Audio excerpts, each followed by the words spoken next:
அதிகாரம் 12.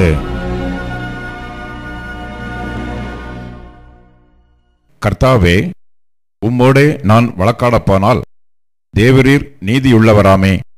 ஆகிலும் உம்முடைய நியாயங்களை குறித்து உம்மோடே நான் பேசும்படி வேண்டுகிறேன். ஆகாதவர்களின் வழி வாய்க்கிறதென்ன?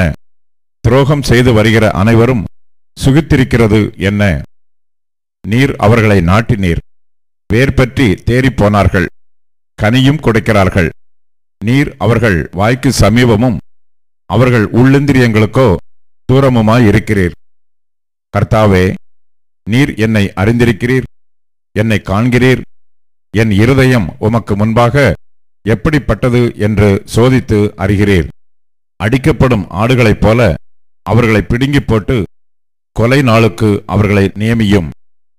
எந்த மட்டும் தேசம் புலம்பி எல்லா வெளியின் புல்லும் வாடி அதன் குடிகளுடைய பொல்லாப்பின் நிமித்தம் மிருகங்களும் பறவைகளும் அழிய வேண்டும், எங்கள் முடிவை அவன் காண்பதில்லை என்கிறார்கள். நீ காலாட்களோட ஓடும்போதே உன்னை இளைக்க பண்ணினார்களானால் குதிரைகளோட எப்படி சேர்ந்து ஓடுவாய்? சமாதானமுள்ள தேசத்திலேயே நீ அடைக்கலம் தேடினால் யோர்தான் பிரவாகித்து வரும்போது நீ என்ன செய்வாய்? உன் சகோதரரும் உன் தகப்பன் வம்சத்தாரும் உனக்கு துரோகம் பண்ணி அவர்களும் உன்னை பின்தொடர்ந்து மிகவும் ஆரவாரம் பண்ணினார்கள். அவர்கள் உன்னோடே இனிய வார்த்தைகளை பேசினாலும் அவர்களை நம்ப வேண்டாம். நான் என் வீட்டை விட்டுவிட்டேன், என் சுதந்திரத்தை நெகிழ விட்டேன். என் ஆத்துமா நேசித்தவனை அவனுடைய சத்துருவின் கையிலே ஒப்புக் கொடுத்தேன். என் சுதந்திரம் காட்டில் உள்ள சிங்கத்தைப் போல் எனக்காயிற்று. அது எனக்கு விரோதமாய் கெர்ச்சிக்கிறது, ஆதலால் அதை வெறுக்கிறேன். என் சுதந்திரம் பல வர்ணமான பட்சியைப் போல எனக்காயிற்று. ஆகையால் பட்சிகள் அதை சுற்றிலும் வருவதாக. வெளியில் சகல ஜீவன்களே, அதை பட்சிக்கும்படி கூடி வாருங்கள். அநேக மேய்ப்பர்கள் என் திராட்சத் தோட்டத்தை அழித்து என் பங்கை காலால் மிதித்து என் பிரியமான பங்கை பாழான வனாந்தரமாக்கினார்கள். அதை பாழாக்கிவிட்டார்கள். பாழாய் கிடக்கிற அது என்னை நோக்கி புலம்புகிறது. தேசமெல்லாம் பாழாயிற்று, ஒருவனும் அதை மனதிலே வைக்கிறதில்லை. கொள்ளைக்காரர் வனாந்திரத்தில் உள்ள எல்லா உயர் நிலங்களின் மேலும் வருகிறார்கள்.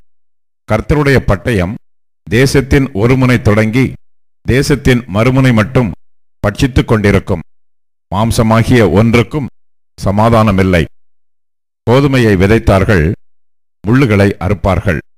பிரயாசப்படுவார்கள், பிரயோஜனம் அடையார்கள்.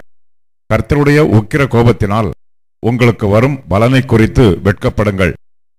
இதோ, நான் என் ஜனமாகிய இஸ்ரவேலுக்கு காணியாட்சியாக கொடுத்த என் சுதந்திரத்தை தொடுகிற துஷ்டரான அயலார் அனைவரையும் தங்கள் தேசத்தில் இராதபடிக்கு பிடுங்கி போடுவேன் என்று கர்த்தர் அவர்களை குறித்து சொல்லுகிறார்.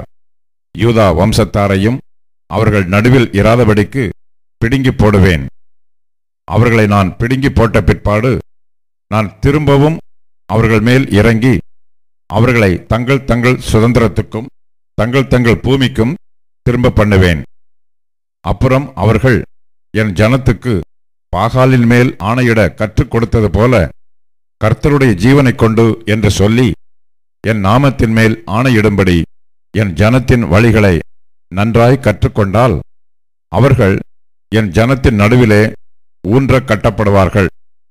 கேளார்களே யாகில் நான் அப்படிப்பட்ட ஜாதியை வேரோடே பிடுங்கி போட்டு அழித்து விடுவேன் என்று கர்த்தர் சொல்லுகிறார்.